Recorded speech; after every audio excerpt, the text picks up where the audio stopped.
మాకంత అర్హత లేదా? 46 ఏళ్ళు పార్టీ మోసిన వాళ్ళకు ఓ 2 మండలాల మార్కెట్ యార్డు చైర్మన్ పదవి అడిగే అర్హత లేదా మాకు? అంటే మేము పూర్తిగా పక్కన అంటే మేమేమి టిష్యూ పేపర్లాగా కనబడుతున్నామా? టిష్యూ పేపర్లు అంటే కేవలం వాడుకుంటాం, తుడుచుకొని పడేస్తామనే మాదిరి మేము కనబడుతున్నామా?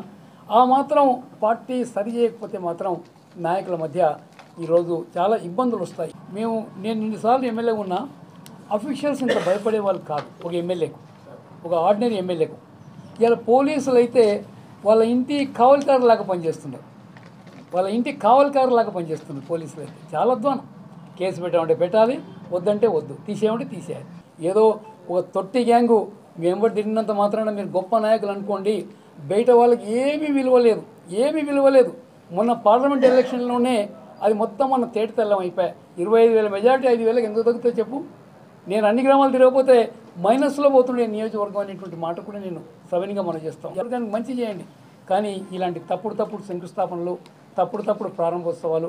నిన్న సిగ్గుచేటు ఏమంటే తుమ్మల నాగేశ్వరరావు గారిని వనపర్తి నుంచి ఆయన అఫీషియల్ కార్లో పోనీయలే.